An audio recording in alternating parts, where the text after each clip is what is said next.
Hey everybody, we got a lot of requests for a video like this in regards to females on the spectrum.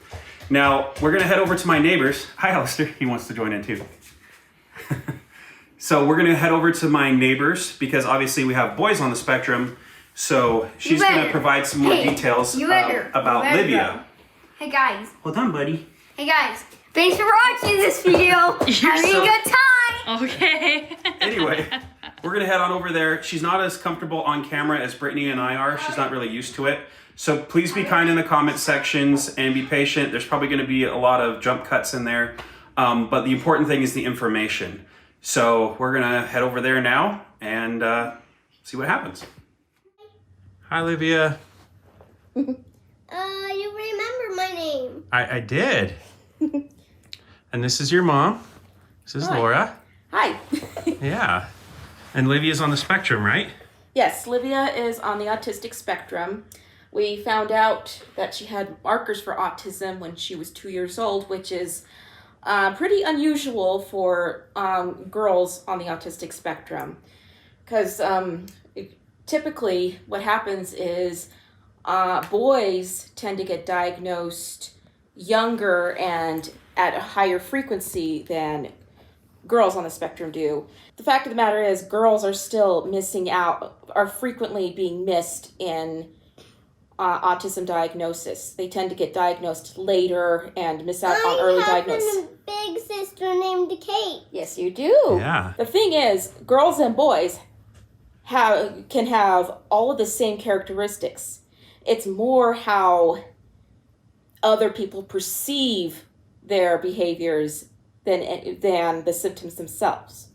Okay, so perception-wise, let's take for instance a family that has a son who he hates getting dirty, like he hates getting his hands dirty, and he is a picky eater, and he likes to line up his toys in a perfect line. Well, this could be generally, most parents would be like, that's unusual. Maybe we should look into this.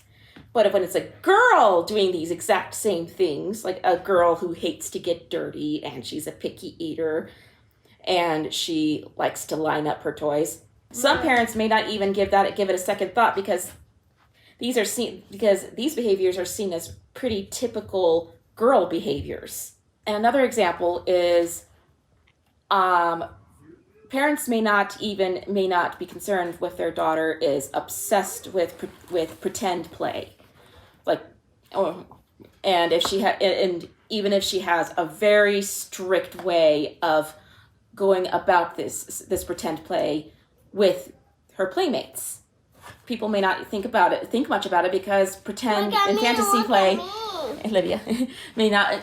So like a tea set, that type of thing? Like a tea party, or tea party. Acting out, acting out a Disney princess sequence. Sure. Or even just setting up their Barbie dolls to set up a scene of sorts. Mm-hmm. It's like a lot of people would not even think wouldn't give that second thought because again, these are seen as socially acceptable for girls. Mm-hmm. But if a boy's doing this exact same thing, he's being really, he has rigid, his pretend play is scripted and seems rigid, the parents might be like, maybe we can think about that. Let's think about looking into this. And these are just a couple of examples that I can give. There are many. And like they say, when you've met one autistic person, you have met one autistic person. It's highly individual. A big thing that sticks out is that autistic girls will mask at a very high rate, even without a diagnosis, and they might even do it subconsciously. Do you think that's one of the reasons why they have a hard time getting a diagnosis? Is because they mask when they're put on the spot? Yes, yes. Mm-hmm. Because of this definitely does play a pretty big role into girls getting a delayed diagnosis, if they even get diagnosed at all. It implies that autistic girls, and this set of autistic girls, seem to be aware at some level that they are different from everyone else, and they also perceive that this difference is socially not acceptable. So at a subconscious level, they try hard to. Look, it's a snowflake. Yeah, it's a snowflake.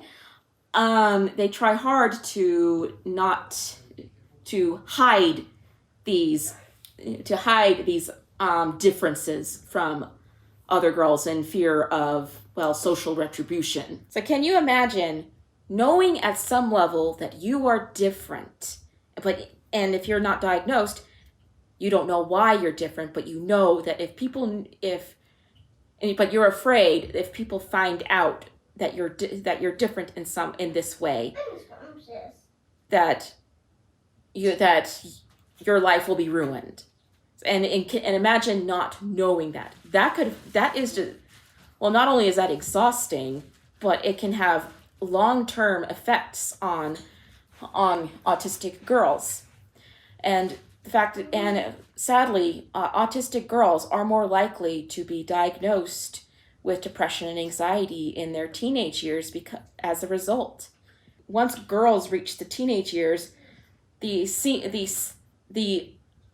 unspoken social rules seem to change almost frequently, and it's almost seemingly out of nowhere, and at the same time you have to be able to pick up on those rules intuitively. And for girls on the autistic spectrum, this is a huge struggle for them. My husband and I knew before we had kids that we probably had a higher chance of having a child on the autistic spectrum than the average couple, because there's a fairly significant history of autism in my husband's family. Do you have any in yours, Laura, that you know of? Not that I am aware of. Okay. My family has a history of ADHD and some other diagnoses, but as far as I know, I don't know of anyone who's been diagnosed as being on the spectrum. And we've always known that autism is not a death sentence, and that it's definitely not the end of the world. We would love that child, and we would absolutely advocate for a child should we have an autistic child. And we are also both advocates of early intervention. So when Livia's pediatrician at her 2-year checkup suggested that we get her evaluated for speech because her pediatrician was concerned about her delayed speech, I had no problem with it. I was like, okay. She had a lot of difficulty transitioning to drinking from a cup, for example, and by the time she was a year old, we noticed that she was not responding to her name. And she wasn't really playing with other kids. She was kind of just playing alongside them, kind of preferred to do her own thing rather. And there was also, it didn't seem like she had a lot of receptive speech, meaning that she didn't seem to understand what we were saying to her. And there was also her expressive speech, where she didn't have a lot of words. She didn't like cold, sweet foods like ice cream, which, most parents have to keep their kids away from the ice cream. But she didn't like it until she didn't like ice cream until she was probably 4 or 5, I think. That was a sensitivity thing? Yes, I think that was a sensitivity. I love ice cream. Yes, you love ice cream now. She liked to go up and down an aisle of the store over and over again. First, patting and drumming on everything, and then pulling stuff off of the shelf and lining it up on the floor. And then she put the things back where they were. And that was one thing that was like, I thought, okay, this is unusual. And because, well, she has an older sister, and not that I try to compare my kids, but her older sister never did anything like that. In fact, I I didn't know of any kid who had ever done that. Especially when she was little and she wasn't talking yet, she would do a lot of verbal stimming. Like she liked to, she would do what rhythmic kind of chirping sounds. It's almost like almost flute-like, actually. I'm asleep. You're asleep? I noticed her speech has gotten a lot better over the years too. Because She didn't nighttime. talk a whole lot when she was little. Is that correct? Would you say? Oh yeah, that is very much correct. I mean, I usually told people that she was having in-home speech therapy, but it was more than that. And she had a therapist who came over twice a month and worked with her and with me, because it was also to help me work with her between sessions. She's 6 years old now, and she is in a small group kindergarten, which is basically a kindergarten, a small kindergarten class for kids who have IEPs. And I just want to say that I am not an expert by any stretch, and Oh, none of us are. yeah, none of us are. It's like and I know I've probably left things out, and if I've left anything out, I apologize. We're gonna provide links for things you can read, for stuff you can read yourself. If your gut is telling you, hey, I think this is something worth investigating, it doesn't hurt to act on it. And it's like, you are your child's best advocate. If you're worried about your child being labeled, try not to worry about it, because autism is, having an autistic, if your child being autistic does not mean they are broken. Far from it. They are still your baby, and you love them and this will not change the way you love them.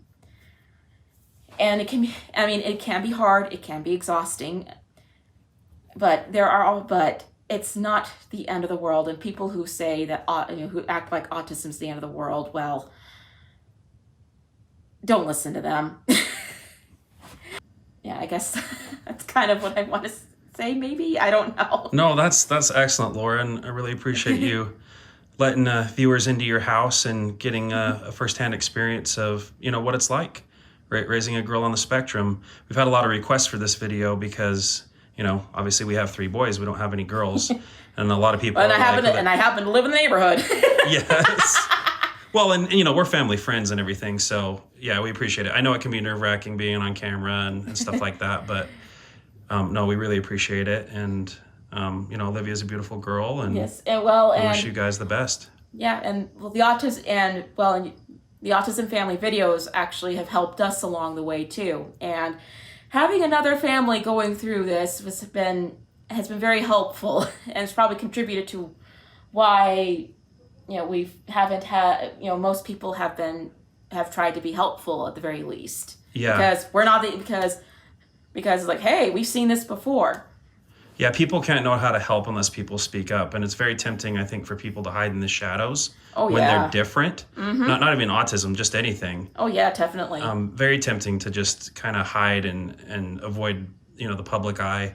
But I think in the long run, that probably causes more hurt than anything. Definitely. I mean, like I said earlier, we didn't exactly tell the world that Livia was autistic, even to some family members, partly right. Because at first we wanted to process it ourselves, and we wanted to avoid people speculating on, oh, why do you think she's autistic, as well. It was like, oh, do you think this caused her autism? When it was like, she was born with it. Come on. Yeah. Yeah, we went through that. It's very hard just because, and we were, in denial when we first found out about Ian.